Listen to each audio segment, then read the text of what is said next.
नमस्कार दोस्तों, the teacher show episode 14 में आपका स्वागत है। और आज आपको लग रहा होगा कि अचानक मैं कैसे बांसुरी बजाने लगा। तो दोस्तों, ये बांसुरी मैं नहीं बजा रहा था। ये हमारे आज के जो मुख्य कलाकार हैं श्री गोपाल जोशी जी, उनके सुपुत्र हैं। ये हमारे बालक है छोटे से, जो इस वक्त हमारे साथ स्टूडियो में मौजूद है। आपका नाम क्या है? प्रखर जोशी है और बड़ी प्रखर बांसुरी बजाते हैं ये। तो प्रखर अभी बहुत छोटे हैं, लेकिन इतनी कम उम्र में ही इन्होंने जो है धमाल मचा दिया है बांसुरी के क्षेत्र में। और ये सीसीआरटी से स्कॉलरशिप बांसुरी में। वाह! तो बहुत बहुत धन्यवाद। ये प्रखर की बांसुरी थी जिसमें मैं एक्टिंग कर रहा था आपके सामने बांसुरी बजाने की। लग रहा था पड़ोसन याद आ गई थी उसको देख के पड़ोसन याद आ गई थी। पड़ोसन फिल्म याद आ गई थी स्क्रीन। जी जी जी। तो हमारे साथ प्रखर हैं बगल में मेरे, और साथ में श्री गिरीश चंद्र जोशी जी हैं, निदेशक सीसीआरटी के, और श्री मुकेश प्रसाद पूर्व निदेशक सर, पूर्व निदेशक जी, पूर्व निदेशक। हाँ जी जी। और हमारे साथ मुकेश प्रसाद बहुगुणा जी हैं, पूर्व उपाध्यक्ष राजकीय शिक्षक संघ के, और अभी फिलहाल नहीं दिख रहे हैं हमें नेटवर्क की प्रॉब्लम के कारण। तो पिछले एपिसोड में जब गोपाल जी हमारे साथ थे तो कुछ तकनीकी बाधाएं उत्पन्न हुई थी, जिससे कि बहुत सारी, और उसके बारे में बहुत सारी चीजें नहीं देख पाए थे, सुन पाए थे, समझ पाए थे। तो आज फिर एक बार हमारे साथ गोपाल जोशी जी स्टूडियो में मौजूद हैं। गोपाल जी, आपका बहुत बहुत स्वागत है। मैं चाहूंगा कि आप हमारे दर्शकों से रूबरू हो जाएं। नमस्कार सर, प्रणाम सर। प्रणाम, क्या हाल है?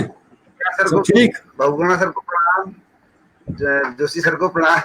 जी जी जी, नमस्कार।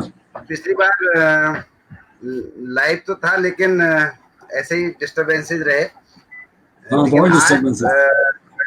और अच्छी तैयारी की है, तो मूल जगह में आ गए आप।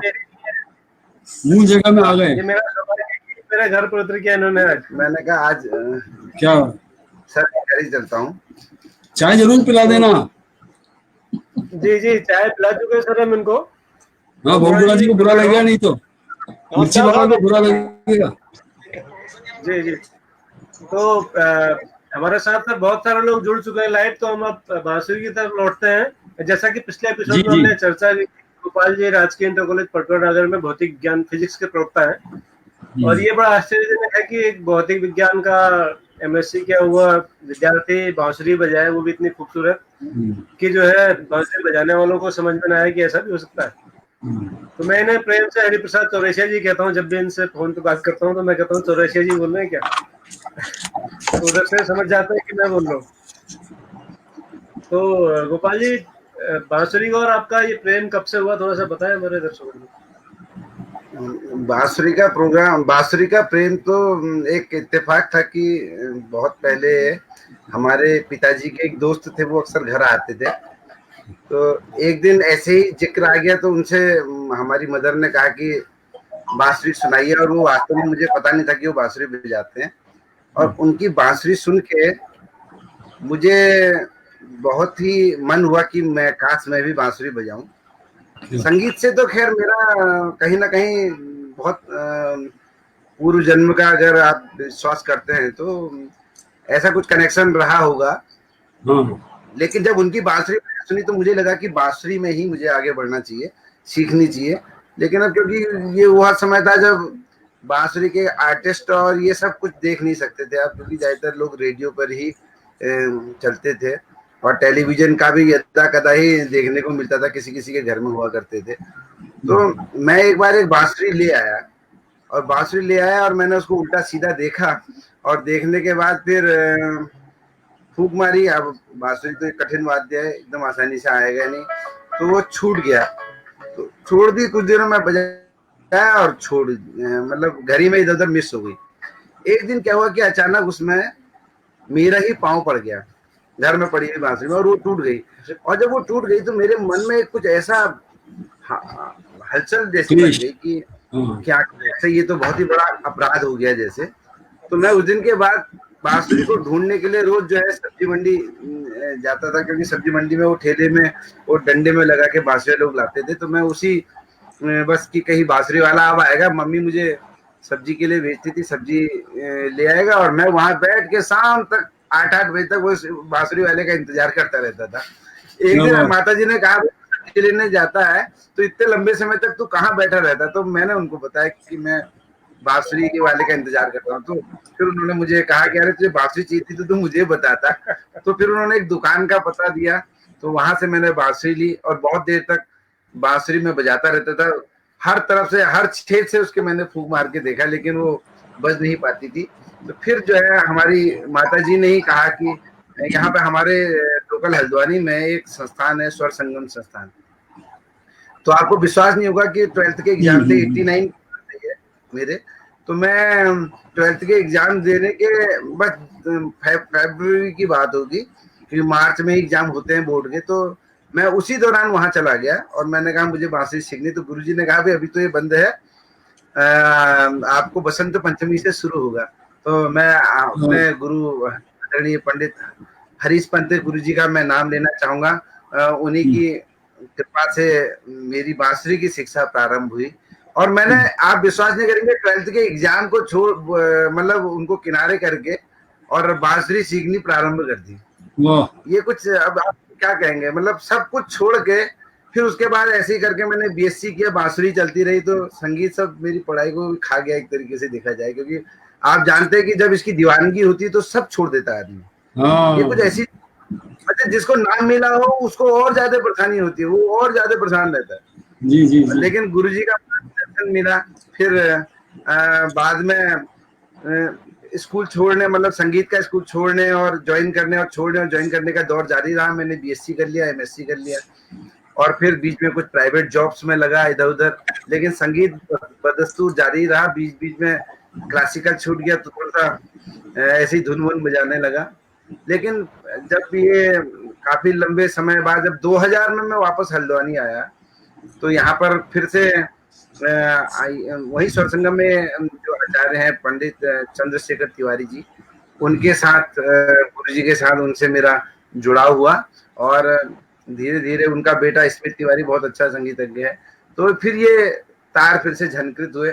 तो 2000 के बाद मैंने फिर थोड़ा सा स्वरों में फोकस किया और बहुत लंबे समय तक लगा रहा, क्योंकि स्वरों के मामले में ऐसा है, आप किसी को बता नहीं सकते, सिखा नहीं सकते, वो आपको खुद ही लर्न करना होता है। म्यूजिक का एक ऐसा पार्ट होता है, गुरु ये तो बता सकता है कि अभी ये नहीं आया सही जगह पे, लेकिन जब आता है तो कैसा होता है, अंदर की फीलिंग्स में कितना चेंज आ जाता है।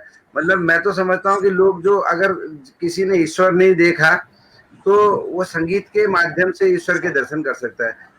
जब केवल सा मिल जाता है आपका संगीत का स्वर, अगर आपने सा मिला लिया तो आपको समझ लीजिए परम ब्रह्म के दर्शन हो गए। वो मैं समझता हूँ वो एक होता है कि उसको आप वर्णन नहीं कर सकते। ये कुछ यूज करेंगे तो डाटा वो एक ही साधे सब सब है, एक ही साधे। मैं बल्कि अक्सर ये जिक्र करता हूँ कि जितनी भी, देखिए आप, कितनी भी उक्तियां हैं, ये एक ही साधे सब सब, ये जो उक्ति है ये संगीत के ही संदर्भ में कही गई है। आज कई जगह जोड़ सकते हैं, लेकिन एक ही साधे को सा की साधना। हमारे गुरुजी पंडित चंद्रशेखर तिवारी जी अक्सर कहते हैं कि जब आप सुर साध रहे होते हैं तो आपका कहीं दूसरी जगह ध्यान ही नहीं जाता। जैसे अगर आप एग्जाम्पल के लिए मैं एक एग्जाम्पल बताऊंगा कि अगर आप जो है आप ओम नमः शिवाय का अगर जाप कर रहे हैं, मतलब जो भी रिलीजन को आप मानते हैं, तो आप देखेंगे आप जाप करते करते आपका ध्यान कहाँ से कहाँ भटक के पहुंच जाता है। लेकिन अगर आप साथ लगाइए तो आपका ध्यान साथ के अलावा कहीं नहीं जाएगा। बस इससे बड़ी क्या है? जी ये बिल्कुल सही ये कहा। हरिवंश राय बच्चन जी ने भी यही कहा। हरिवंश राय बच्चन जी ने ये कहा, हरिवंश राय बच्चन जी हाँ ने ये कहा, राह पकड़ तू एक चलाचल पा जाएगा मधुशाला। हाँ जी जी बोगड़ा जी, आप कुछ वाह इस पर टिप्पणी करेंगे? नहीं, ये जोशी जी को मधुशाला क्यों याद आ गई आज? हाय हाय गुरु, कुछ मूड ऐसा है ना बांसुरी सुनने के बाद। आप तो मैं तो आपको अच्छा आदमी समझता था। मतलब मधुशाला वाले बोले होते हरिवंश राय बच्चन जी ने अपनी जीवन में कभी टच नहीं की मथुरा को। आप कहाँ ले गए यार, जाकी रही भावना जैसी प्रभु मूर्ति देखी तैसी। तो बोगड़ा जी फौजी आदमी है, तो फौजियों का विशेष लगाव होता है। तो सर हम बात कर रहे थे गोपाल जी की, बांसुरी की यात्रा आपने बहुत अच्छे से बताई हम सबको। गोपाल जी कई एक मिनट टोक रहा हूँ गोपाल जी को। जब आपने नशे की बात करी दी है तो एक नशे की धुन हो जाए 2 मिनट के लिए। हाँ एक धुन हो जाए, फिर आगे बातचीत शुरू करते हैं। चलिए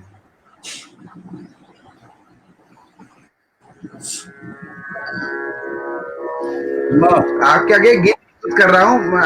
पिछली बार एक धुन भी मैंने बजाई थी, शायद वो आई कि नहीं, फिर से मैं उसी धुन को- अधूरी रह रही थी हीरो की धुन। बिछड़े बिछड़े अभी तो हम कल परसों, जीऊंगी मैं कैसे इस हाल में बरसों। हाँ हाँ ये एक धुन है, तो उसी को मैं आप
इस को सुनने के बाद सर बात करने का मन नहीं करता है, इतनी खूबसूरत धुन है ये, इतनी खूबसूरत है कि कहें क्या। 1982 में फिल्म आई थी, हीरो फिल्म आई थी। ये 1982 में जैकी श्रॉफ हीरो से शुरुआत मैंने बनाई थी। जी जी तो और ये यूनिवर्सल धुन है सर ये, इसके बारे में कुछ कहना जो है सूरज को दीपक दिखाने जैसा है। तो अभी हम और भी धुनें सुनेंगे, इस बीच हम थोड़ा सा, बहुत सारे टिप्पणियां आई हैं। हमारे एक दिनेश चंद पाठक जी हैं जो हमारे नियमित दर्शक हैं, वो संगीत के शिक्षक हैं खुद ही। वो कहते हैं कि बांसुरी मानव निर्मित प्राथमिक वाद्यों में मानी जाती है, किंतु इसकी विशेषता यह है कि इसमें मुख्य शास्त्रीय वाद्यों की बनाई है, जो डमरू या सिंगी जैसे वाद्यों से नहीं हो सका। तो ये इनका अपना आकलन है दिनेश पाठक जी का। पाठक जी बहुत बढ़िया गायक भी है, वादक भी हैं और कवि भी हैं। ये संगीत के पाठक जी अध्यापक, जल्दी पाठक जी संगीत के अध्यापक भी हैं। अच्छा सर, तो सर ये जो बांसुरी हमने सुनी, और आपने पिछली बार भी चर्चा की थी कि आप प्रार्थना सभा में, कक्षाओं में, और चूंकि आप साइंस के टीचर हैं, फिजिक्स पढ़ाते हैं, प्रवक्ता है, फिजिक्स के लेक्चरर हैं, तो कैसे आप कनेक्ट कर पाते हैं फिजिक्स को और बांसुरी को, और बच्चों को कैसे समझाते हैं? देखिए ये एक बहुत ही बड़ा प्रश्न है, बड़ा इस सेंस में कि बड़ी चीजें अक्सर हमारे इर्द गिर्द ही होती हैं और हम उसको पहचान नहीं पाते हैं, छिपी हुई हिडन रूप में होती हैं। मैं तो बल्कि ये कहूंगा कि जितनी भी भगवान ने जितनी भी बहुमूल्य चीजें दी हैं वो सब हिडन फॉर्म में है, हिडन फॉर्म में, और हमारे आसपास ही होती है। हम उनको जब एक्सप्लोर कर देते हैं तो फिर उसका चमत्कार देखने को मिलता है कि ये क्या चीज है। अब मैं आपको सिंपल सी बात बताता हूँ कि हम बोलते हैं, सुबह से लेकर शाम तक बोलते रहते हैं, ये इन्हीं में ध्वनियों का प्रयोग हम करते हैं। मैं बच्चों को भी यही बताता हूँ कि ध्वनियों का हम प्रयोग करते हैं, और ये जो ध्वनियां हैं ये अपने आप में जो है वही है सारेगामा पाधानीसा, इन्हीं में कहीं छिपा हुआ है। अब इन्हीं ध्वनियों में जब हम उन ध्वनियों को, जो बेसुरी ध्वनियां हैं और जो सुरीली ध्वनियां, उनको पहचानने लगते हैं तो यही आवाज में चेंज आ जाता है, और इसी को संगीत कह देते हैं। जबकि सुबह से शाम तक बोलता रहता है, हर व्यक्ति बोलता है, लेकिन आप एक गायक को सुनेंगे तो आपको लगेगा नहीं भाई इसका गला कुछ विशेष है, और मैं जो हूँ बोलता तो हूँ। तो हमको सभी को लगभग कुछ लोग ये भी मानते हैं संगीत के बारे में कि संगीत जो है ये कुछ विशेष लोगों के लिए ही बना है। मैं आपको बताऊंगा कि मैंने संगीत की जब साधना शुरू की तो मुझे कुछ भी नहीं आता था संगीत के मामले में, बस जने एक प्रेम ही प्रेम था बस। और अक्सर मैं कई लोगों के पास गया अपने इस प्रेम को लेके, तो लोगों ने मुझे आउट कर दिया, कहा कि नहीं आप कहाँ संगीत में जा रहे हैं, आप यहाँ से बाहर जाइए। मैं रामलीला की तालीमों में गया तो वहां से मुझे बहुत ज्यादा एंटरटेन नहीं किया। और भी कई बार क्या होता है, कुछ जैसे एग्जाम्पल के लिए स्कूल में अगर कोई, जैसे एग्जाम्पल के सीसीआरटी में, फॉर एग्जाम्पल सीसीआरटी में ऐसा नहीं हुआ, मैं एग्जाम्पल के लिए बता रहा हूँ कि हम वहाँ गए तो वहाँ पर जैसे डिफरेंट टेस्ट वाले लोग एक ग्रुप जैसा बनाते हैं तो परफॉर्मेंस के लिए, तो मैं अक्सर ऐसे लोगों को ढूंढता था जिनको म्यूजिक आता है, लेकिन वो मुझे गेट आउट कर देते थे वहां से, कहते थे नहीं तुम्हारे बस का नहीं है। तो मैं इस माध्यम से सबको एक तो ये कहना चाहता हूँ कि ये चीजें जो है असंभव नहीं है, आपको बस उसके प्रति प्रेम होना चाहिए। भले आपको कोई मिले या ना मिले, आप सतत ढूंढते रहेंगे तो आपको ऊपर वाला जो है सबको देता है, आपको भी कभी ना कभी कुछ ना कुछ मिलेगा, और कभी भी इसमें डिसहार्टन होने की जरूरत नहीं है। तो मैं ये कह रहा था कि ये जो स्वर हैं, यही आवाजें हैं, ध्वनियां हैं, अगर साइंस की दृष्टि से देखा जाए तो हर ध्वनि एक फ्रीक्वेंसी है, लेकिन सारी ध्वनियां संगीत वाली नहीं होंगी। जैसे एग्जाम्पल के लिए मैंने कुछ इसमें चार्ट बनाए थे, लेकिन वो शायद अभी व्यवस्थित नहीं हो पाएंगे। तो जैसे एग्जाम्पल के लिए मैं आपको बताता हूँ कि हम जो है 22 हर्ट्ज से 22 किलो हर्ट्ज तक की सभी आवाजें हम सुन सकते हैं, लेकिन इसमें भी क्या होता है कि अगर आप एक डिफरेंट सेट, जैसे इसमें एग्जाम्पल के लिए मैं आपको जस्ट फॉर एग्जाम्पल बता रहा हूँ, हाँ ये वाला है, ये मैंने एक चार्ट बनाया है, इसमें मैंने फ्रीक्वेंसीज को एक ऑर्डर में दिखाया है। एक ये बढ़ते हुए क्रम में फ्रीक्वेंसी यहाँ से ऊपर को ऐसे दिखा रखी है। ये इसमें क्या होता है कि फ्रीक्वेंसी लगातार है, फ्रीक्वेंसी तो हर आवाज एक फ्रीक्वेंसी है, लेकिन आप अगर किसी एक पर्टिकुलर फ्रीक्वेंसी को सा मान लेते हैं तो उसके बाद रे वाली जो फ्रीक्वेंसी है वो उससे कुछ गैप में होती है। सा से रे के बीच में जितनी भी फ्रीक्वेंसी है वो आपके लिए अनयूजफुल हो गई, क्योंकि वो मेलोडियस नहीं होंगी। ऐसा क्यों होता है? ये तो नेचर का लॉ है कि ऐसा होता ही है। नहीं, लेकिन सुनिए सा और रे के बीच में जो आप ये कहते हैं वो श्रुतियां जो होती हैं वो होती है ना, ये ना श्रुतियां अलग चीज है।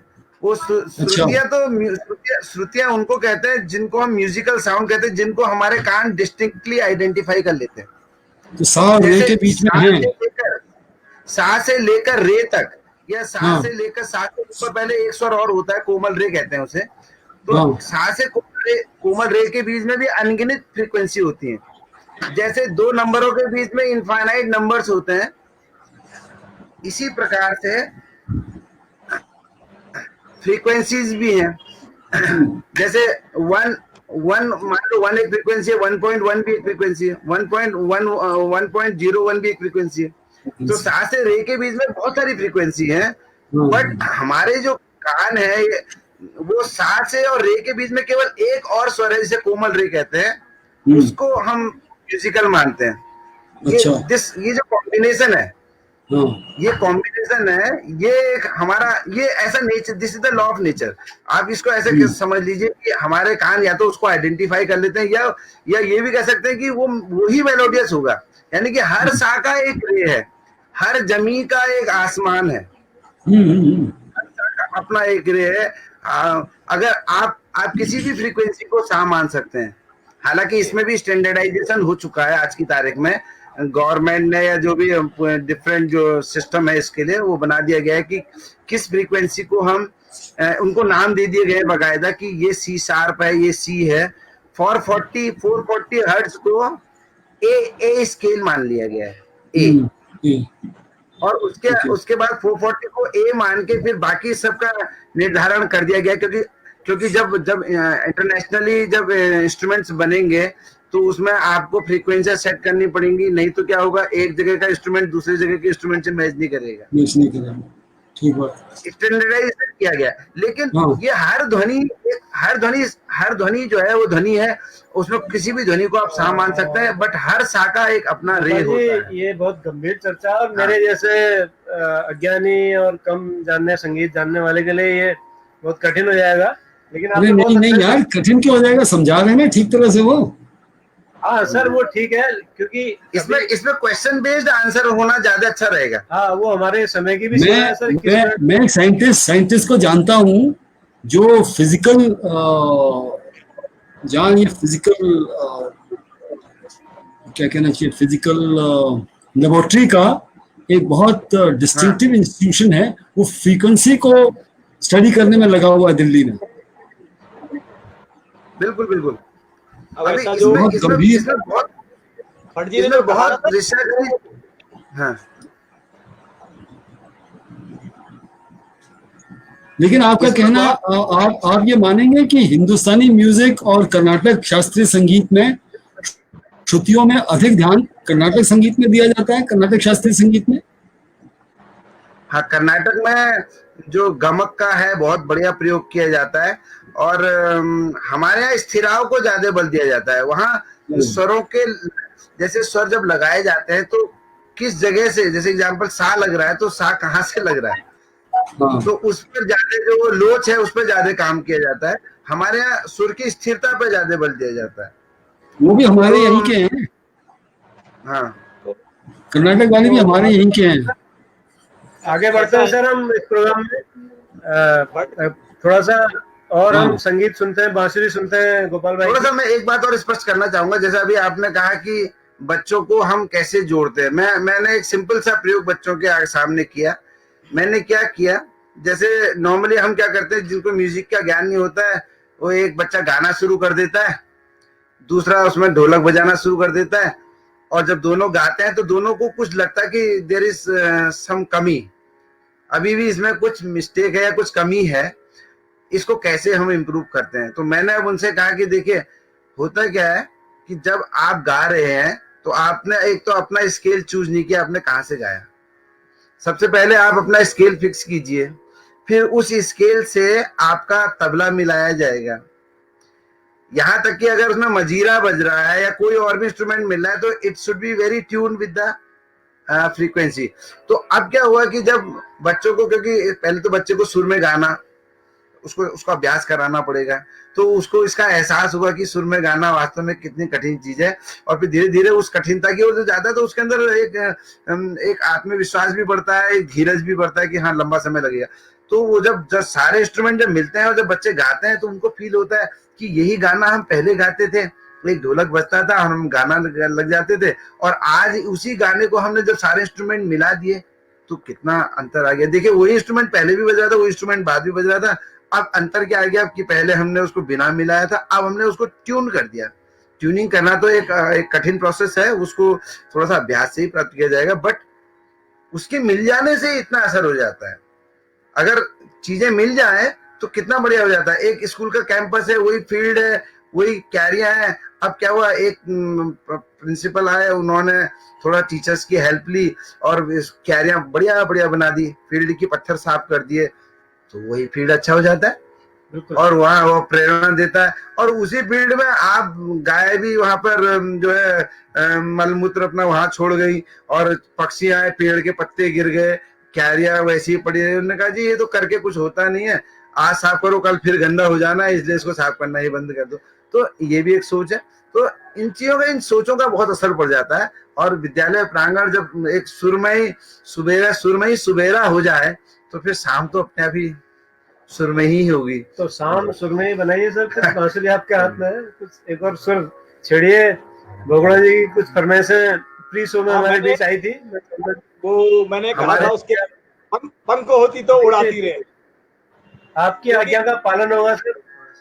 क्योंकि मेरे अगर पंख होते तो मैं उड़ के इस समय आपके पास आ जाता। बस तो आज पंखे ही उड़ा देते हैं फिर। जी जी जी। और मेरे साथ यहाँ पे संगत कर रहे हैं हमारे क्षेत्र के मशहूर तबला वादक हैं श्री अभिषेक तिवारी। और अभिषेक जी को अभी बहुत ज्यादा उम्र के नहीं, 12th अभी हाल ही में किया है समझ लीजिए।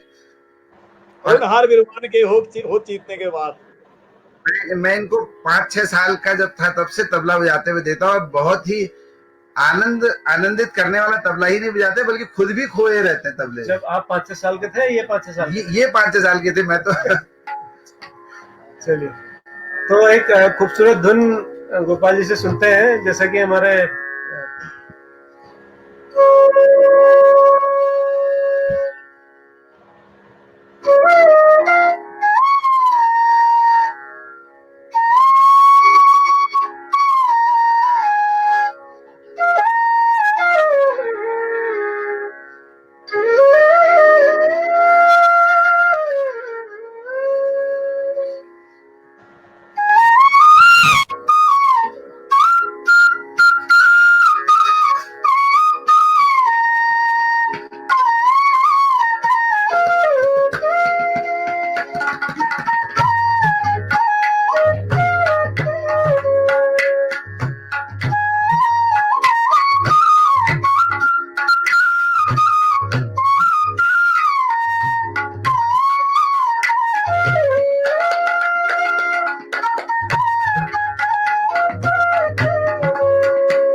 बोगड़ा जी तालियां तो बजनी चाहिए।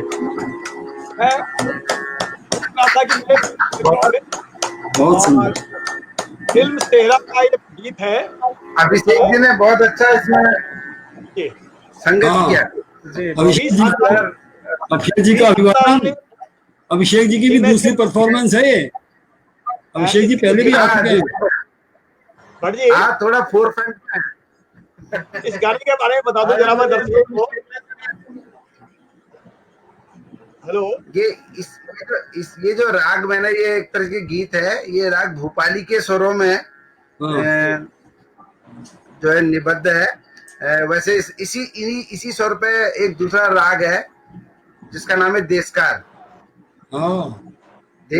देशकार जो है वो थोड़ा सा चंचल प्रकृति का है, मॉर्निंग का राग है, और ये जो है इवनिंग का राग है। मॉर्निंग वाला भी हो जाए सर। मॉर्निंग में एक बहुत एक अच्छी morning वाला।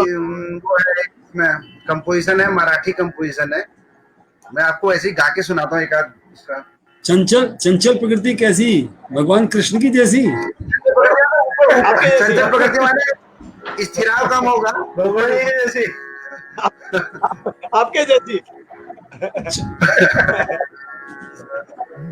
अब आप इस उम्र में भी चलिए। इतना चंचल, मैं समझ सकता हूँ कि जब अपनी उम्र में कैसे रहे होंगे।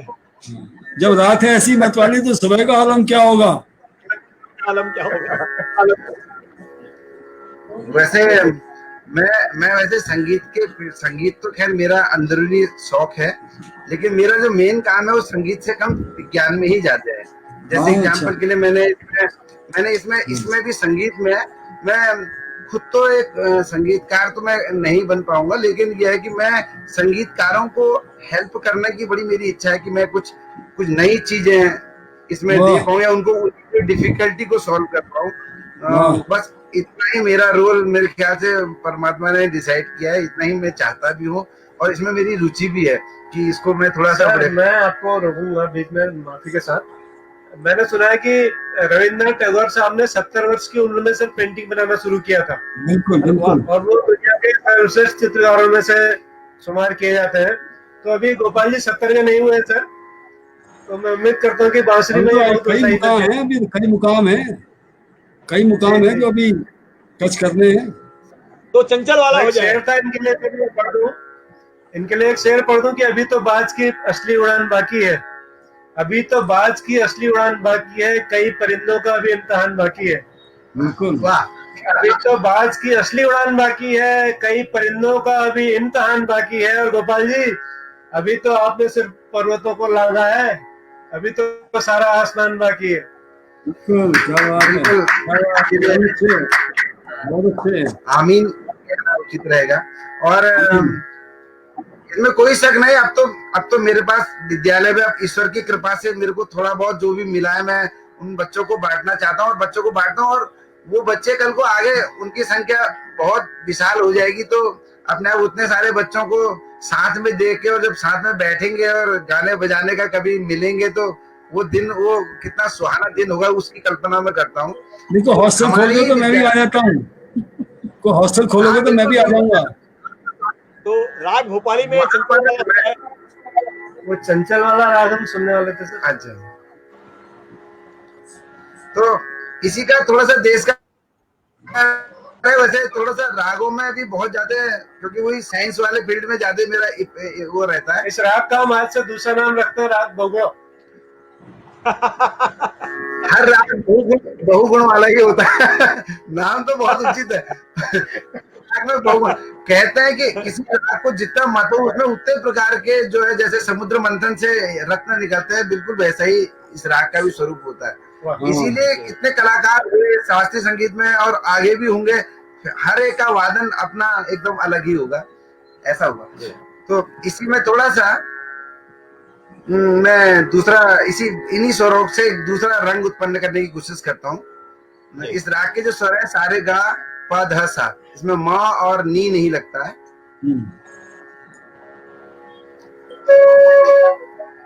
आपने सुना होगा ज्योति कलश छल के, एक बहुत अच्छा गीत है जी जी, ज्योति का की आवाज में, तो उसी को मैं इसमें बजा रहा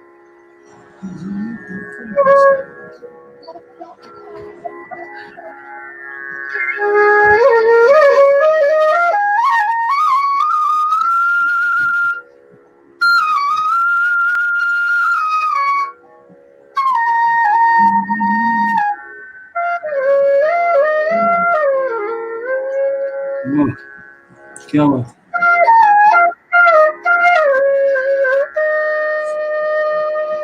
बहुत अच्छा।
वाह, बहुत अच्छे लाजवाब।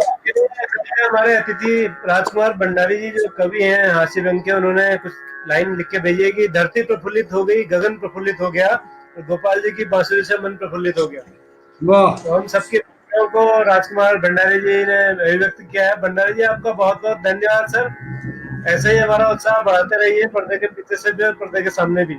हाँ, तो ये राग बहुगुणों में एक धुन सुनाई थी गोपाल जी ने, उसका दूसरा नाम क्या सर आपका? देश का देश का राग। तो आगे सर आप और कुछ बताएं हमारे। सर। थोड़ा सा मैं बांसुरी की थोड़ा सा फिजिक्स के बारे में पिछली बार भी आपने बात की थी, मैं उसी में थोड़ा सा आज आपने कहा आगे था कि बढ़ना आप 9 चाहूंगा। होल वाली बांसुरी बना रहे हैं। आपने 9 होल वाली जी बांसुरी बनाई है। वो जो आपने कहा था हाँ, कि उस पर 9 चल होल रहा है सर। उस पर अभी बांसुरी का फिजिक्स बता रहे हैं। उसके बाद सर सारे जितने भी बांसुरियां लाए जरा कि उठाइएगा सर। ये बांसुरी की आप चिंता ना करें, इतनी बड़ी बांसुरी की पुलिस वालों का डंडा नहीं होता इतना बड़ा। ये स्क्रीन में भी फिट नहीं आ रही, देखिए। तो बांसुरी का कोई दिक्कत नहीं है, पूरी सारी बांसुरियों का पूरा साइज बताएंगे गोपाल जी, और जितने भी इसमें होल हैं सब सिखाएंगे, बताएंगे। तो अभी इस पे क्रम से आते हैं सर। मैं इसमें थोड़ा सा बांसुरी को कैसे बनाया जाता है इस मैं भी थोड़ा से कुछ बात रख पाऊंगा, शायद समय कम है।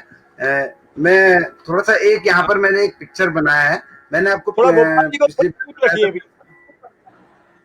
जी जी गोपाल जी को फुल स्क्रीन पे रखिए, जब ये बांसुरी के बारे में बता रहे हैं इनको फुल स्क्रीन पे रखिए। जी जी ठीक है सर, रख देते हैं। जा सकते हैं। करते हैं। जो है? जी आप बताओ। ये मैंने इसका कुछ एक पिक्चर बनाया है।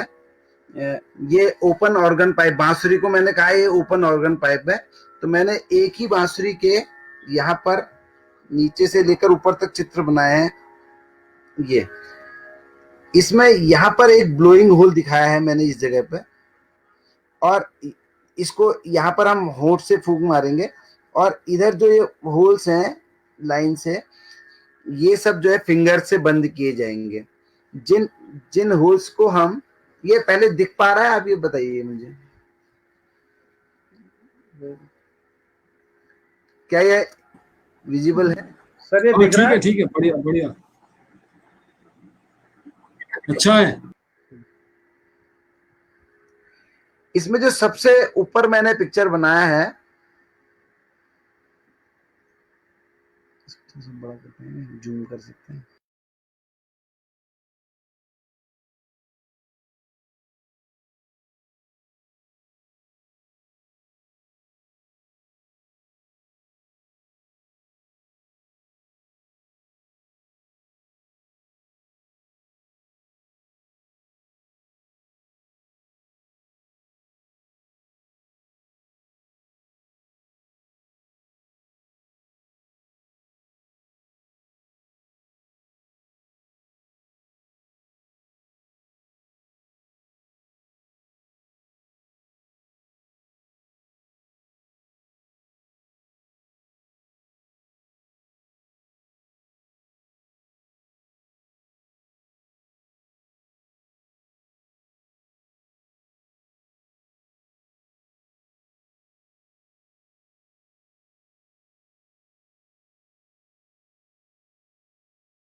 8 से 10 रुपए का या 20 रुपए का बांस आपको मिल जाएगा, लेकिन उसके लिए खुद एफर्ट करने पड़ेंगे।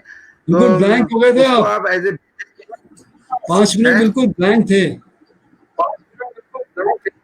अरे ओहो, कुछ नहीं सुनाई दिया। वो जो पिक्चर मैंने दिखाया था वो आया, कुछ पिक्चर आया वो वाला जो दिखाया था? पिक्चर के आते ही थोड़ा सा जैसे स्पष्ट हुई वैसे ही ब्लैंक हो गए आप। हाँ, ओहो, स्क्रीन ब्लैंक था। तो इसमें वैसे मैं अपने शिक्षक बंधुओं से ये रिक्वेस्ट करना चाहूंगा कि मेरा एक YouTube चैनल है, गोपाल जोशी फ्लूट उत्तराखंड करके, उसके अगर आप सब्सक्राइबर बन जाएंगे तो मैं उसमें आने वाले समय में बांसुरी कैसे बनाई जाती है इससे संबंधित वीडियो डालने वाला हूँ। और वो वीडियो जो है सिस्टमेटिक सीरीज वाइज होगा, उसमें स्टेप बाय स्टेप मैं उसको बताऊंगा। तो आप अपने छात्रों को, अपने स्कूल स्टूडेंट्स को इस एक साइंटिफिक एक्टिविटी के रूप में भी आप इसको बता सकते हैं कि किस प्रकार से साउंड प्रोड्यूस होती है। मैं उसमें बिल्कुल डिटेल में बताऊंगा, क्योंकि मेरे ख्याल से ये वाला टीचर शो तो कब तक चलेगा, फिर इसमें कुछ इसके लिमिटेशंस हैं। तो उसमें मैं फ्री ऑफ कॉस्ट आपको कैसे बांसुरी बनेगी, कहाँ से मिलती है, और इसमें बहुत इसकी मैन्युफैक्चरिंग कॉस्ट बहुत कम है, लेकिन इसकी जो सेल प्राइस है वो बहुत बढ़िया है, यानी कि लगभग 200-300 टाइम्स का इसमें वो है, कहना चाहिए प्रॉफिट, 200-300% का प्रॉफिट है। तो बस थोड़ा सा आपको बताइए चाहिए, तो वो मैं अपने उस इकोनॉमिक को छोड़ देते हैं कि इसमें कितना प्रॉफिट है कितना नहीं है, लेकिन बांस का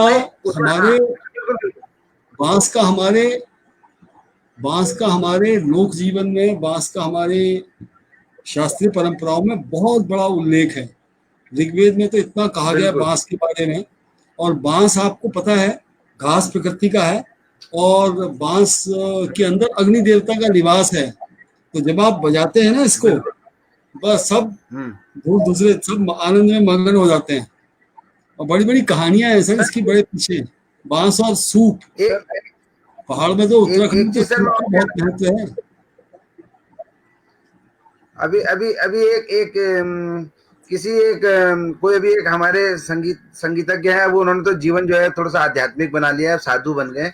वो ये कह रहे थे कि बांसुरी में जितना सांस प्रश्वास का जो है वो आवागमन है, इससे कोरोना भी भाग जाएगा। हाँ सांस का ही खेल है। तो बोगड़ा जी और आपके लिए राजकुमार भंडारी जी ने फिर कुछ लाइनें भेजी हैं। आपके लिए भेज दी, आपके लिए बोगड़ा जी। हाँ, ये भट्ट जी की शर्ट नीली, बोगड़ा जी की लाल है, गोपाल जी की बांसुरी की धुन बेमिसाल है। क्या बात। और जोशी सर के दर्शक भी सारे झूमते हैं, टीचर शो का मच गया धमाल है। क्या बात, कमाल है, कमाल है, कमाल है। क्या बात। तो ये बहुत कमाल के हमारे कवि हैं, हमारे कल के जो मेहमान थे राजकुमार भंडारी जी। तो फिर संगीत की ओर चलते हैं सर। अभी बांसुरी बनाना बजाना सीखेंगे हम आने वाले समय में। गोपाल जी जब स्कूल खोलेंगे तो मैं भी जाऊंगा उसमें कभी कभी। एक रचना मैंने बनाई है, मैं भी जाऊंगा। एक गोपाल जी, एक छोटा सा सवाल है। हाँ बताएं। जब आप अपनी धर्मपत्नी को विवाह से पहले देखने गए थे, हाँ, जब आप अपनी धर्मपत्नी से, जो भी आपकी वर्तमान में धर्मपत्नी है, उनसे जब आप पहले गए थे, पहली बार मिलने गए थे, तो कौन सी धुन सुनाई थी आपने? अरे नहीं, तब तो संगीत का कोई नहीं करवाइए मत अभी।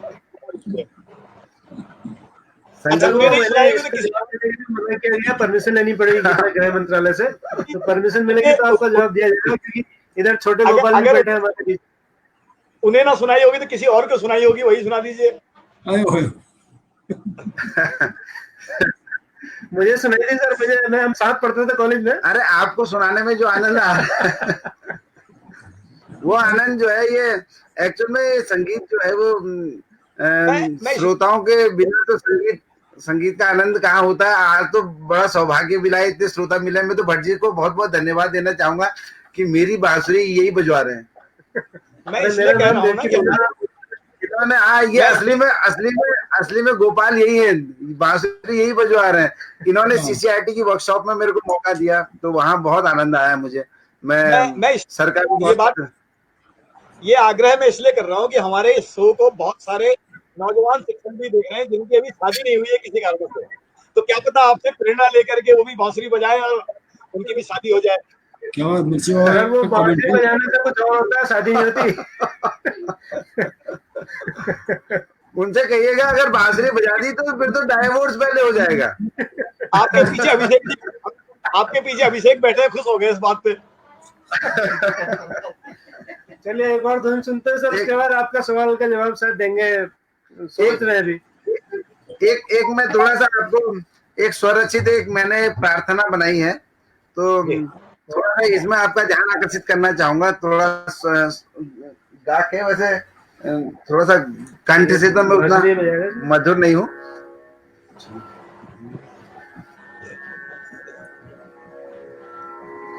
ये मैंने राग गुजरी तोड़ी में निबद्ध किया है, रचना की है इसकी, तो वही मैं थोड़ा सा सुनाता हूँ। क्योंकि अक्सर संगीतों की महफिलें भी मौका मिल ही जाता है सजाने का, तो वहां के लिए ही मैंने ये लिखा है, तो मैं आपके समक्ष इसको प्रस्तुत कर रहा हूँ।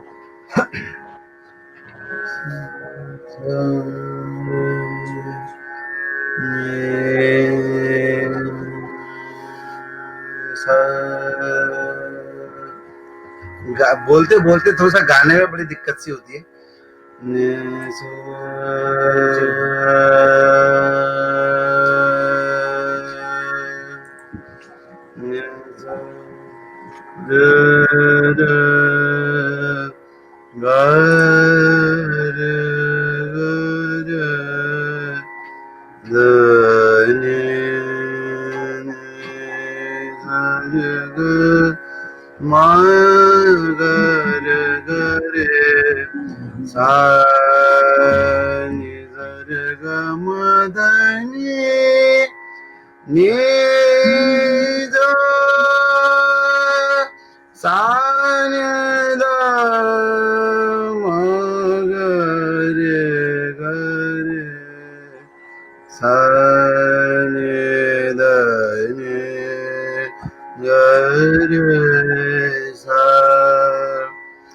श्वेत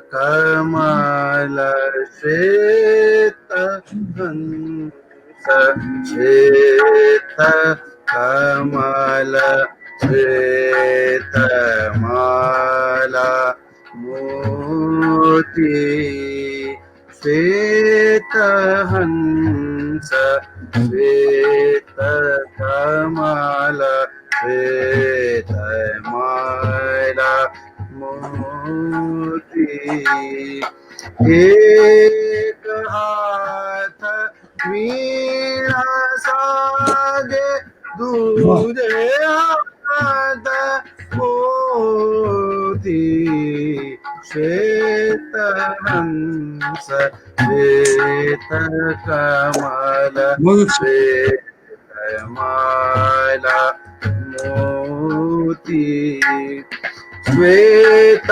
मुकुट वसन श्वेत मुकुट वसन श्वेत विमल वाणी ध्वजा साजे श्वेत कमल श्री स्वरूपा श्वेत कमल पर विराज। माँ सरस्वती का रूप है, श्वेत कमल के समान है, कमल पे ही बैठी है। श्वेत कमल सी स्वरूपा श्वेत कमल पर विराज श्वेत हंस श्वेत कमल श्वेत माला मोती एक हाथ वीणा साजे दूजे हाथ मोती श्वेत हंस श्वेत कमल। वाह, भाई बहुत आप अच्छे, गए थे बहुत अच्छे सर, वाह क्या बात है। ये सर स्वयं की रचना है। नहीं? लिखी भी इन्होंने सर बहुत खूबसूरत लिखी है, मैं पढ़ भी रहा था साथ में वो डायरी में। गौरी शंकर जी ने ठीक लिखा है, गौरी शंकर जी ने मुझे लिखा खुद है कि गाना भी उतनी शिद्दत से जितना बांसुरी बजाना। वाह वाह, बहुत अच्छे, बिल्कुल ठीक। आशीर्वाद। एक बहुत अच्छा सर, इन्होंने इनके लिए, जोशी सर के लिए, गोपाल जी के लिए एक प्रश्न पूछा है। हमारे श्री जय कृष्ण पेन्युली जी जो मिट्टी से रंग बना रहे थे, चित्र बना रहे थे, हमारे तो कलाकार, मेरा थोड़ा भी युवा प्रश्न वही कलाकार है, शिक्षक है मेरा भी वही है जी। कि इस तो उन्हें इन्होंने सीख पूछा सकते है कि हैं। क्या इस जवानी में थोड़ा बांसुरी मैं सीख सकता हूँ, पूछ रहे हैं हाँ पेन्युली जी और जोशी जी दोनों।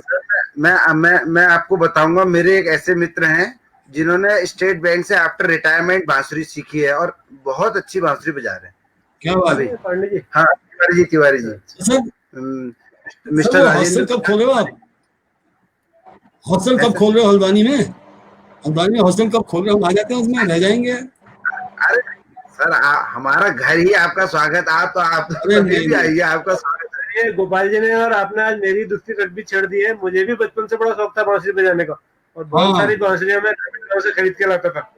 लेकिन कोई टकराया नहीं। जैसे इनको गुरु टकरा गए, मुझे ये नहीं टकराया। तो क्या पता मैं आज बजा रहा होता और ये अवश्य कर रहे होते। ना जाने किस रूप में सर, नारायण मिल जाए। जी जी बिल्कुल। मैं सर इसमें इसमें इसमें ऐसा है, वैसे तो आदरणीय मेरे जो गुरु है पंडित हरिश्चंद्र पंत जी, उन्होंने मुझे दोनों दोनों सर, जब मैं चंद्रशेखर तिवारी जी भी और पंत जी हाँ, भी, पंडित दोनों चंद्रशेखर बहुत तिवारी जी। बहुत बहुत और बहुत श्रद्धा और से लिया जाए उनका नाम। उनके सुपुत्र हैं पंडित श्री स्मित तिवारी, हाँ, बिस्मिल्लाह खान अवार्ड, युवा बिस्मिल्लाह खान अवार्ड प्राप्त है सर।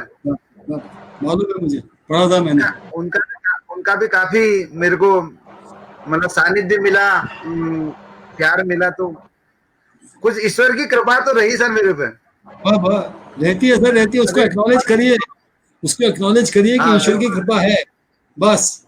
हाँ, फिर बिल्कुल ईश्वर देखिए, की। मैं इसीलिए कहता हूँ कि जैसे कभी कभी मैं एक चीज कहना चाहूंगा सर, कि जैसे वैसे हमारे एक गुरु के रूप में हम कहते हैं गुरु ब्रह्मा गुरु विष्णु कहते हैं, लेकिन मैं ईश्वर को बहुत बहुत धन्यवाद देता हूँ कि ऐसे गुरु मिलते कहाँ है सर। बिना उनके तो मिलेगा, बिना नारायण की कृपा के गुरु भी मिलना मुश्किल है। बिल्कुल बिल्कुल बिल्कुल। तो सर ये गोपाल जी को हम पानी पीने का ब्रेक देते हैं, और तब तक सवाल जवाब का जो हमारा सेगमेंट है उस पर भाई आते क्या हैं। तो करते हैं, नेट नहीं छिड़ रहे चल। आप कल के दो सवालों के जवाब दे दीजिए, और आज के दो सवाल सर हमारे दर्शकों से पूछ लीजिए। कल और के तब दो तक सवाल गोपाल क्या जी, थे। सर वो दो सवाल कल के दो सवाल हम टाइप नहीं कर पाए थे सर, आपको याद होंगे। कल के दो सवाल टाइप नहीं कर पाए थे, वो मैंने शायद वो लिखा था कि ढाइया, आपके व्हाट्सएप पे होंगे सर, देखिए। देखता हूँ सर।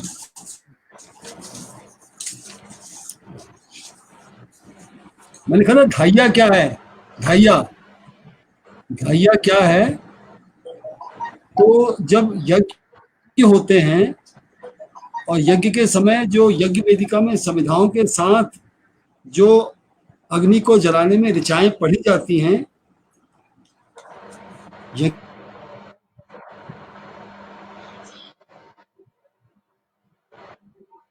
अग्नि सामग्री ढाइया कहते हैं, ढाइया। और दूसरा प्रश्न क्या था, दूसरा प्रश्न था कि क्रिया क्या है। और क्रिया यह है कि जब आप बाजार में जाते हैं और बाजार में जो खरीद क्रय के लिए जो चीजें फैलाई गई होती हैं उसे हम क्रिया कहते हैं। ये संस्कृत के शब्द हैं, ढाइया और क्रिया। और दो जो प्रश्न थे वो मैंने आज के जो दो प्रश्न हैं वो दे दिए। अब हम जी, थोड़ा सा आज स्तर को अपने, आज के आपका पहला प्रश्न में प्रश्न इसलिए कह रहा हूँ कि घर में बहुत डांट पड़ी मेरे को, घर में बहुत डांट पड़ी कि क्या ये प्रश्न दे रहे हो, उलूल जुलूल प्रश्न दे रहे हो, इतने कठिन कठिन क्लिष्ट प्रश्न दे रहे हो जिसके उत्तर तुम भी भूल जाते हो कभी कभी। तो मैंने उस प्रश्नों को थोड़ा सा प्रश्नों का संस्कृताइजेशन जो है वो छोड़ दिया अभी। तो आज मैंने जो प्रश्न पूछे हैं उसके आंसर, क्योंकि उसके उत्तर कहीं से आ नहीं रहे हैं, तो ये जो दो प्रश्न आज के हैं हो सकता है इनके उत्तर आ जाए हमें। जी, तो पहला प्रश्न स्क्रीन कौन पर है कौन सी सर। महिलाएं हैं? हाँ, भारतवर्ष की भारतवर्ष कौन की कौन सी महिलाओं ने प्रथम बार सोवियत यूनियन, संयुक्त राज्य अमेरिका और यूनाइटेड किंगडम में राजदूत की भूमिका निभाई? नारी शक्ति को प्रणाम। जी जी, कौन कौन सी महिलाएं थी? कल की सर हमारी जो अतिथि हैं, कल की अतिथि भी नारी शक्ति हैं। कल के जो हमारी मुख्य कलाकार होंगी वो भी महिला है, नारी बहुत शक्ति बढ़िया। है, और बहुत अच्छी व्यंग्यकार, बहुत हाँ अच्छी व्यंग्यकार और बहुत अच्छी कवियत्री हैं। हाँ, कल हमारे बीच होंगी शेफाली पंत। आपको ये और आंसर तो नहीं आ रहे क्वेश्चंस के, कुछ आपको सजेशंस जी, आ रहे हैं, कुछ आपको टीचर्स कुछ कह रहे हैं कि हम भी पार्टिसिपेट करना चाहते हैं, हम भी अपनी आर्ट दिखाना चाहते हैं, क्योंकि वाह वाह, हाँ सुंदर सर जो भी सुंदर। आ रहे हैं, लेकिन ऐसे बहुत सारे लोगों के अरे, नाम आए हैं, बहुत बस सारे नाम आ बस रहे हैं मेरे बस पास। बस बस बस। सर मैं वो उनके नाम सजेशन जो आ रहे हैं, उत्तराखंड का चार्ज तो दे दिया बहुगुणा जी को।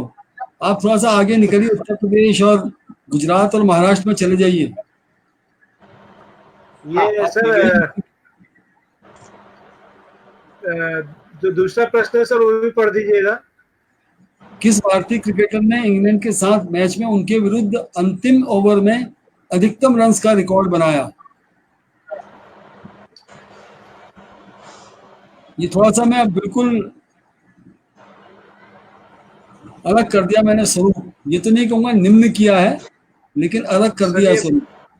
सर ये क्रिकेटर पुरुष है कि महिला है, स्पष्ट कर दीजिए, नहीं तो नहीं फिर नहीं, ये इसमें। नहीं है, ये तो खोजना पड़ेगा ना। अब इतना ये थोड़ी होता है यार, ये कौन सा मैच था जी, कौन बॉलर था जी, कौन बैट्समैन था जी, नहीं अब नहीं ये तो सर, मेरा सवाल इतना ये नहीं है तो। सर, मेरा सवाल ये है कि महिला क्रिकेट में आप सवाल पूछ रहे हैं कि पुरुष क्रिकेट का पूछ रहे हैं, नहीं नहीं, ये ये तो और दूसरा सवाल। ये राज को राज ही रहने दो सर, खोजने दीजिए, खोजने दीजिए। चलिए ठीक है सर, आज को राज रहने देते हैं। बगुड़ा जी हाँ बड़ी कातिल मुस्कान दिखा रहे हैं आज, कुछ हाँ, कहना चाह क्या रहे हैं सर? बात, क्या बात। चलिए चलिए। बगुड़ा जी कुछ कहना चाह रहे हैं? नहीं, मैं चाहता था गोपाल जी एक बढ़िया सी धुन के साथ शो को समाप्त कर दे, ज्यादा बेहतर रहता। मैं आज बोलना नहीं, हाँ सुनना बिल्कुल चाहता हूँ। बिल्कुल बिल्कुल, एक अच्छी सी धुन और सुनते हैं गोपाल जी से, और उसके बाद फिर हम समापन की ओर बढ़ेंगे। तो आइए सर, गोपाल जी स्वागत है आपका फिर से। क्योंकि संगीत में मेरी समझ इतनी है।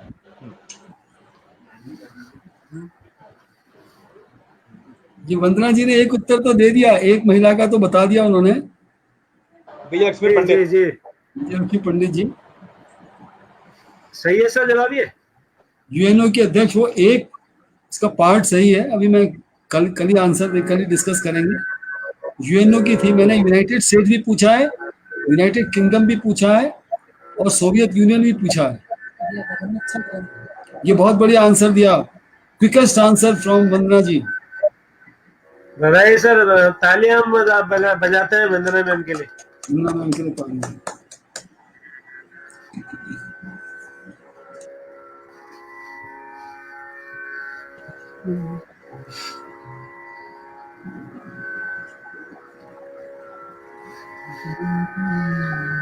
जी, हमारे वहाँ संगीत जब समापन होता है तो राग भैरवी से हाँ समापन किया जाता है। तो एक भैरवी की थोड़ा सा एक धुन बजाने की कोशिश करता हूँ। आपने एक होली टाइप की है ये, वैसे तो होलियों का समय नहीं है, लेकिन आप इसको एक धुन के रूप में लीजिएगा। वो है, इसके बोल हैं,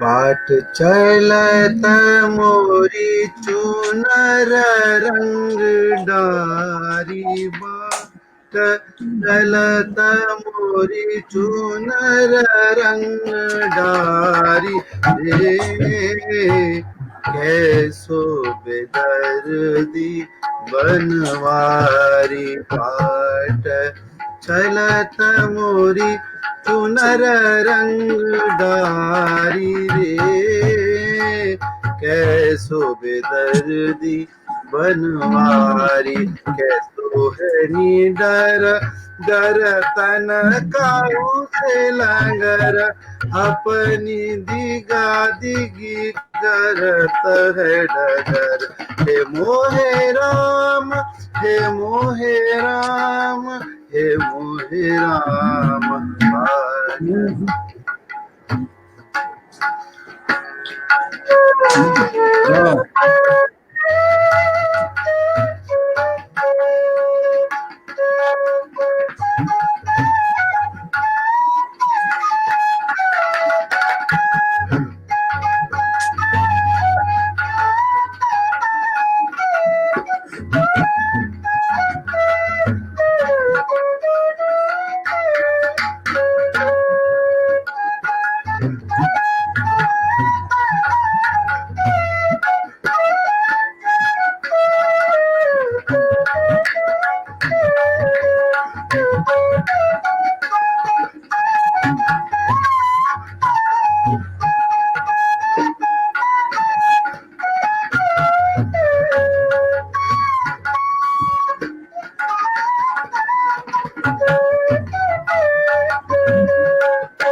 हाँ, क्या बात है।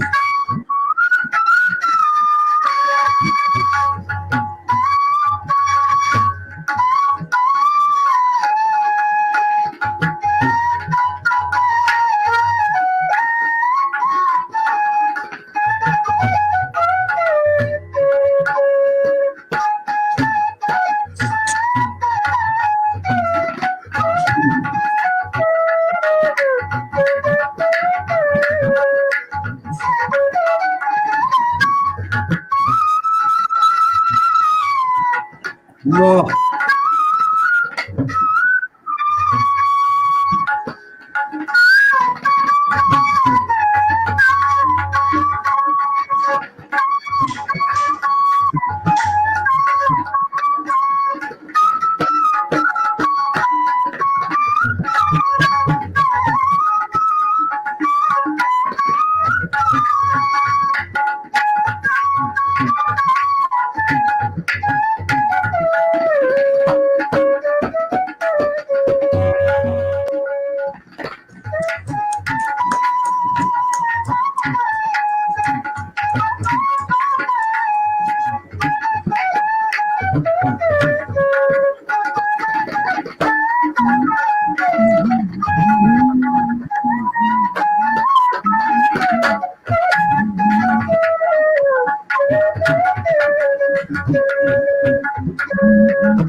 क्या बात है, क्या बात है, बहुत सुंदर, बहुत अच्छे।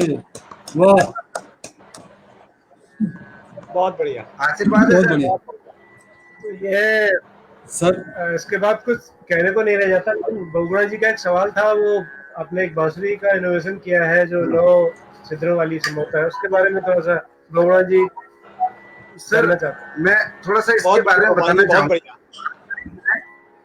बांसुरी में ये जो 6 होल्स हैं, ये वाले, हाँ हाँ, एक ठीक है। 2 3 4 5 6, ये बांसुरी जो है पहले यही बांसुरी बजती थी, और इन्हीं स्वरों से इसमें कुछ लिमिटेशंस है।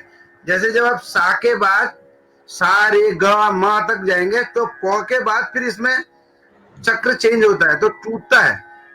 हाँ, बांसुरी की ये एक डिफिकल्टी थी कि जैसे एग्जांपल के लिए सुनाता हूं मैं आपको, देखिए।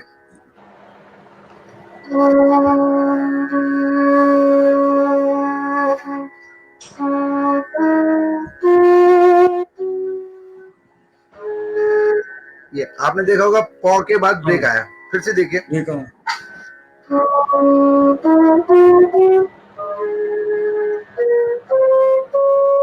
फिर प के बाद ब्रेक आता है, फिर ऊपर छा तक फिर सीधे जाता है। हाँ, दानी सा।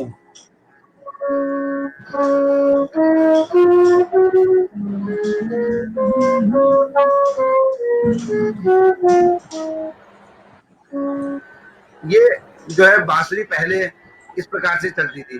फिर इसमें एक छेद यहाँ पर लोगों ने और किया, शायद दिखेगा यहाँ पर, मैंने तो ये 2 कर रखे हैं, ये वाला जो होल है, ये वाला मैंने ये जो एक ये वाला होल है, ये मैंने इसमें अपनी तरफ से वो किया है, ये वाला होल, ये वाला होल इससे पहले बांसुरी में किया जा चुका है। तो इससे क्या हो गया कि अब जो पॉ में जो ब्रेक आता है वो नहीं आएगा। अब देखिए, आप बिना ब्रेक के पॉ कैसे बजेगा।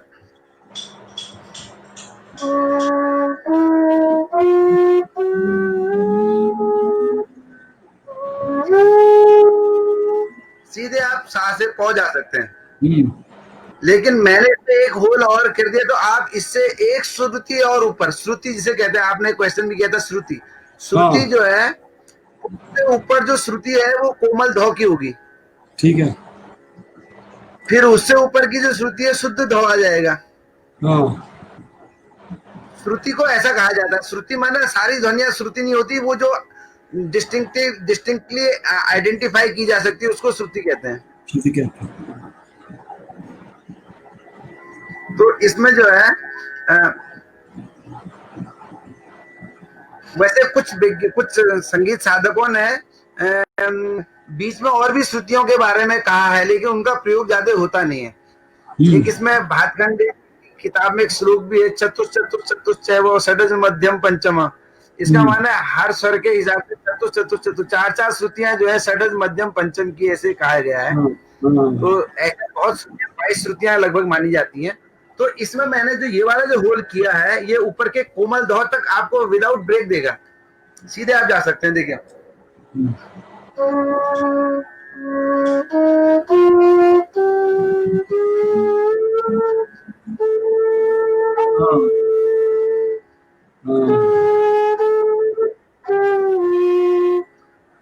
अभी मैंने जो आपको एक राग सुनाया था, गुजरी तोड़ी, उसमें कोमल धौ का प्रयोग होता है।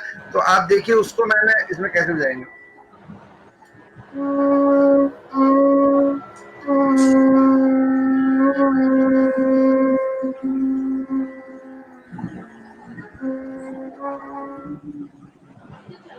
थोड़ी देर के ना फोन छोड़ दीजिएगा। आवाज आ रही? हाँ,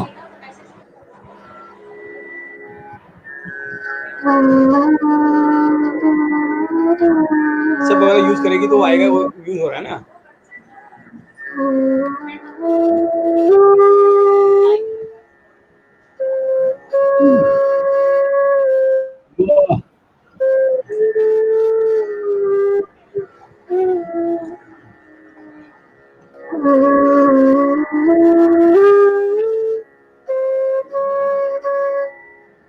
कोमल धौ मैंने ऊपर को ही लिया है, मैंने स्केल चेंज नहीं करना पड़ा मुझे, सीधे ऊपर को। आप देखिए सीधे सा से कोमल धौ देखिए,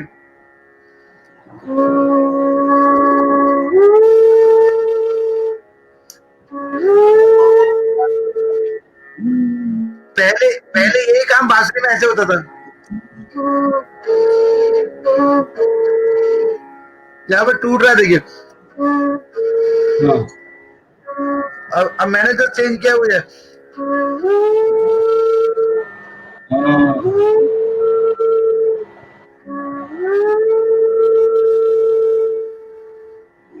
सीधे कोमल धौ आप जाएंगे इससे। तो ये एक नयापन है। और क्या है तो बहुगुणा जी, मुझे उम्मीद है कि आपके सवाल का जवाब मिल गया होगा। अगर आपकी समझ में आया होगा तो इससे बांसुरी की रेंज भी बढ़ जाती है। आप ऊपर बांसुरी में ऊपर के जो तार सप्तक है उसमें भी कोमल धौ तक ऊपर जा सकते हैं।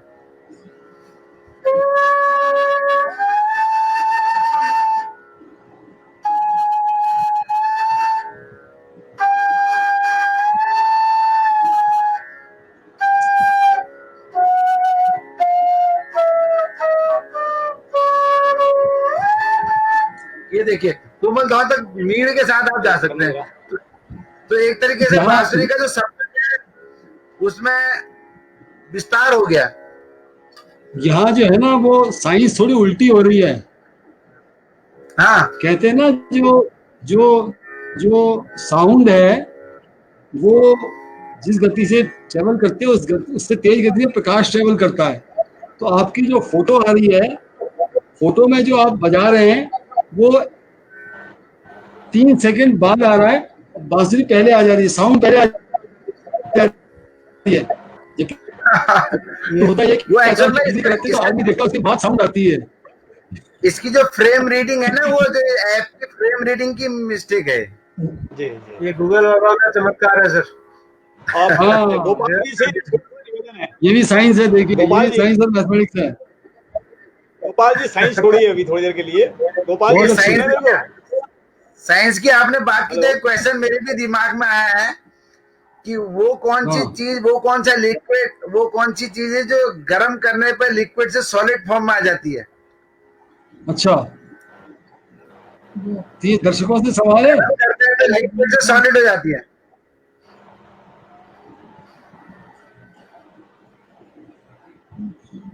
गर्म करने में लिक्विड से सॉलिड हो जाती है। गोपाल जी, हाँ सर। गोपाल जी, एक हमारे बहुत बढ़िया लोक गायक हुए हैं उत्तराखंड में, गोपाल बाबू हाँ गोस्वामी। हाँ, तो अरे उन्होंने मैं तो उनका फैन हूँ। उन्होंने एक गीत भी लिखा है जो कनी बजी मुरली, उसमें वाह, मुरली वाह। के ऊपर कनी बजी मुरली, तो उसको सुनो, उसके उसके उसका समापन कीजिए। अच्छा अच्छा, बहुत सुंदर, बहुत सुंदर।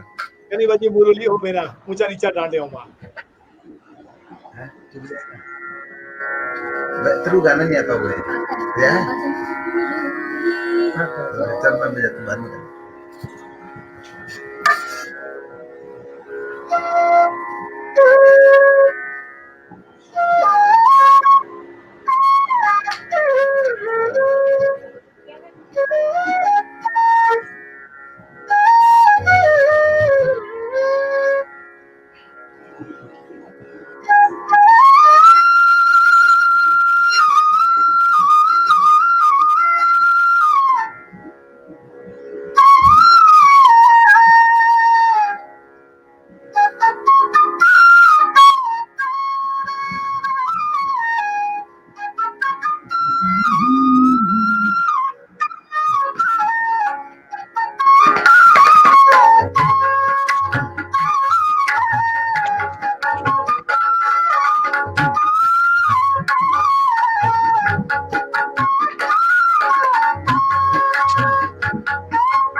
वाह, क्या बात है सर, धन्यवाद। आनंद आया। सुंदर कंपनी की थी। तो ये बहुत शानदार धुन गोपाल बाबू गोस्वामी की धुन गोपाल जोशी जी ने आज बजाई। बहुत बहुत धन्यवाद गोपाल जी आपका। और हमारे आज के वंदना मैम की कुछ टिप्पणी आई है, उन्होंने कुछ जवाब दिया सर आपके सवाल का, पढ़िएगा स्क्रीन पर है। तो आज के लिए मुझे लगता है कि समय हमारा बियॉन्ड द लिमिट हो गया है। हाँ तो हम आप सबके बहुत बहुत आभारी हैं, आप सब लोग हमारे साथ जुड़े, आपने गोपाल जी की इतनी सुमधुर धुनें सुनी। वैसे तो और सुनने का मन था, और मैं ये सोच रहा था कि अंत में कोई फिल्मी धुन हो जाती तो हमें मोक्ष मिल जाता, क्योंकि हिंदुस्तानियों को नहीं, बहुत अंततः अच्छी, मोक्ष फिल्म की धुन सुन के ही मिलता है। बहुत अच्छा, बहुत अच्छा। तो आज हम गोपाल बाबू गोस्वामी जी के तरफ से मोक्ष प्राप्त कर लेते हैं। बिल्कुल बिल्कुल। तो बहुत वास्तव बहुत में मेरा बहुत बहुत मेरा धन्यवाद गोपाल भाई आपका। सिर्फ एक जी सर। सजेशन ये था कि एक सेशन जी। कुछ अच्छा ऐसा रखा जाए जिसमें बांस के ऊपर बात की जाए। बांसुरी के ऊपर तो हो गई, बांस हाँ। बहुत, क्योंकि उत्तराखंड में सूप भी बांस का ही बनता है, और बांस से रिलेटेड कुछ गोपाल जी के पास अथाह कलेक्शन होगा, तो एक दिन हमें सराबोर करें उससे। बिल्कुल, थोड़ा सा आपके पालन पास भी करें। सर कुछ मटेरियल है, तो मुझे वो अगर वो उपलब्ध हो जाए तो कैसे होगा, तो मैं बहुत अच्छा मैं होगा। भेज दूंगा, आप मेरे पास जो कुछ है मैं भेज दूंगा। अच्छा, मैं ठीक आप अपनी ईमेल आप अगर क्या नाम भट्ट जी, जो भी जी सर। विषय आते हैं ना, मुख्य कलाकार जो होते हैं, उनका फोन जी नंबर और ईमेल भी दे दिया करिए, ठीक सर, दे देंगे सर, मिल जाएगा। उसी पे तो इसी में ही आपका बहुत जरा। बहुत धन्यवाद सर। सर मैं एक वो उस प्रश्न का उत्तर बताना चाहूंगा। हाँ हाँ हाँ, बताइए लिक्विड सॉरी। जवाब बड़ा फनी सा है, अनसाइंटिफिक है। जैसे पकौड़ियाँ होती है, पकौड़ियाँ तो हाँ, बनने से पहले वो लिक्विड होती हैं, लिक्विड। लिक्विड फॉर्म में लिक्विड लेकिन जब वो पकाई जाती है तो वो सॉलिड फॉर्म में आ जाता है।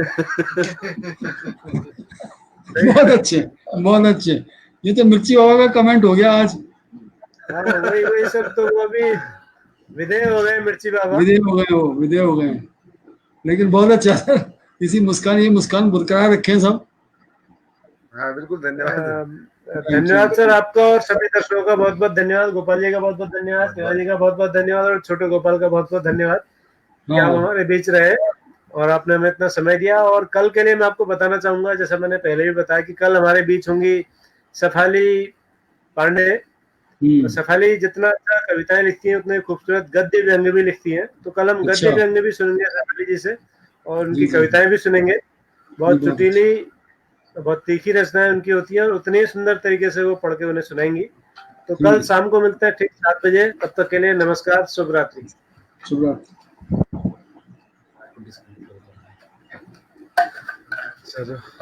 लास्ट में तू आ गई।